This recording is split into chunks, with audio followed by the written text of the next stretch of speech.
الحمد لله رب العالمين والصلاة والسلام على رسوله محمد وعلى آله وأصحابه أجمعين. أما بعد فأعوذ بالله من الشيطان الرجيم. بسم الله الرحمن الرحيم. وتلك الأيام نداولها بين الناس. وقال الله تعالى: إنما يخشى الله من عباده العلماء. صدق الله العلي العظيم.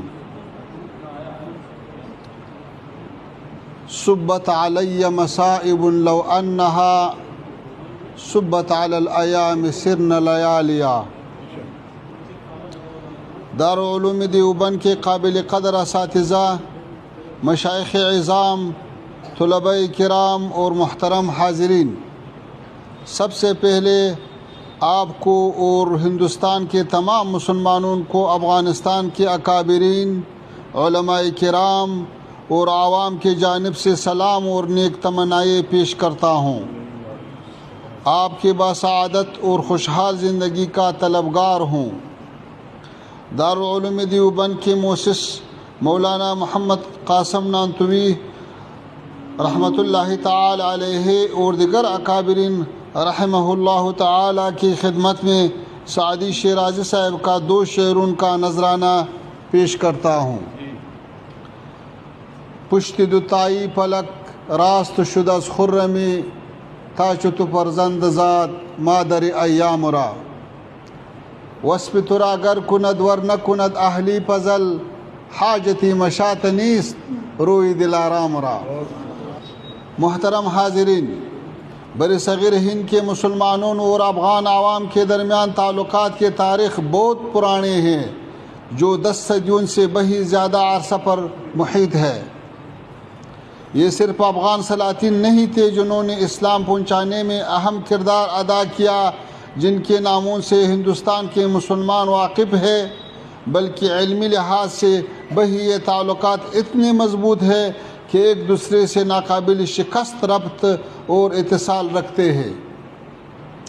اگر افغانستان کے علماء کرام مولانا عبدالحق محدث دہلوی، امام ربانی شیخ احمد سرہندی، حضرت شاہ ولی اللہ صاحب، مولانا امیر زاہد ہیروی صاحب، قاضی محب اللہ بہاری صاحب، مولانا خلیل احمد سہارنپوری صاحب، شیخ الہند مولانا محمود الحسن صاحب، علامہ انور شاہ کشمیری صاحب، مولانا اشرف علی تھانوی صاحب رحمہ اللہ تعالی اور دیگر علماء کرام کے کتب اور علمی فیض سے اساتذہ استفادہ کرتے ہیں، اور ان حدیث کی روایت کی سند مولانا حسین احمد مدنی صاحب، حضرت شیخ الہند صاحب، مولانا رشید احمد گنگوہی صاحب، مولانا قاسم نانتوی صاحب، شاہ محمد اسحاق صاحب اور شاہ عبدالعزیز صاحب رحمہ اللہ تعالی کے ناموں سے وابستہ ہے، تو دوسری جانب ہندوستان کے اکثر علمی خانوادوں کے جڑے افغانستان تک پہنچتے ہیں. جس طرح کہ خواجہ معین الدین چشتی رحمہ اللہ جو ہرات کے چشت شریف سے تعلق رکھتے ہیں، نقشبندیہ سلسلے کے مرشد اعلیٰ امام ربانی شیخ احمد سرہندی جو مولانا فرخ شاہ کابلی کی اولاد سے ہے، اسی طرح مرزاہد ہیروی ہے جن کا اصلاً تعلق افغانستان کے علاقے ہرات سے ہے. یہ حقیقت ہمیں اس بات کی جانب متوجہ کرتے ہیں کہ افغانستان اور ہندوستان کے اسلامی سماج کے درمیان روابط صرف عقیدے، فکر اور منہج کے اعتبار سے نہیں، بلکہ سیاسی، علمی اور تاریخی قابل فخر مشترکات کے اعتبار سے بہت مضبوط ہے. ابھی جب افغانستان میں اللہ تعالیٰ کے فضل سے اسلامی حکومت قائم، امن و امان قائم ہے، ملک کے تعمیر نو کے سلسلے میں علمی مراکز بھی اثر نو تعمیر کیے جا رہے ہیں اور حقیقی طریقے سے اقدامات کا آغاز کیا جا رہا ہے، چاہے کہ ہمارے اسلامی ملک اور دارالعلوم دیوبند سے اس طرح دیگر علمی اداروں سے جیسے بظاہر العلوم سہارنپور، ندوۃ العلماء وغیرہ کے درمیان تعلقات اور آمد و رفت بڑھ جائے تاکہ ایک دوسرے سے افادہ اور استفادہ آسان ہو سکے.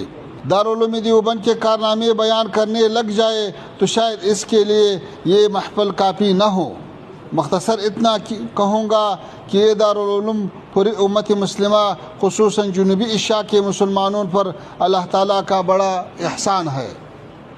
آپ جانتے ہیں کہ گزشتہ 2 صدیوں میں ہندوستان سمیت اسلامی دنیا کے اکثر ممالک مغربی استعمار کے زیر تسلط رہے۔ اس آزمائشی مرحلے پر مختلف قسم کے فتنے اٹھے، مگر سب سے خطرناک فتنہ مسلمانوں کے عقیدے، اخلاق اور ثقافت کے تحریف اور اس کے خاتمے کی صورت میں درپیش تھے۔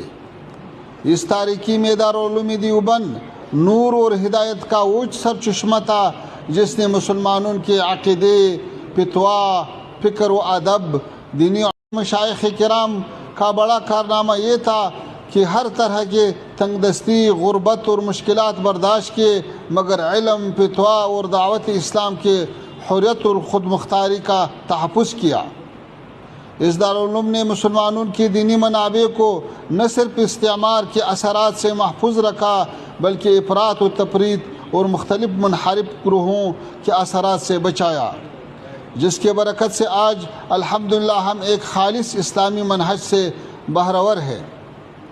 دارالعلوم دیوبند نے مشکلات اور مصائب کے مقابلے میں 1.5 صدی کے بعد بھی اپنی اصلیت برقرار رکھی، اعتدال کا راستہ اپنایا، علمی امانت کے میراث کا تحفظ بھی کیا اور اپنے اصولوں پر مضبوطی سے قائم رہے۔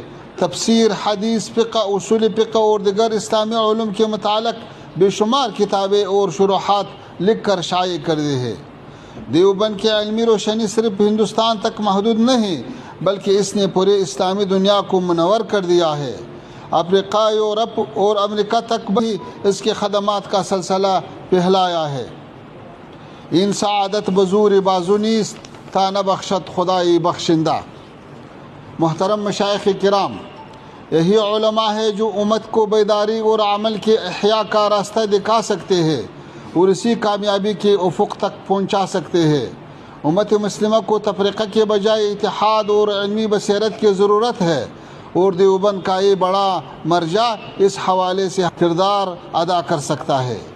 والسلام علیکم ورحمۃ اللہ وبرکاتہ۔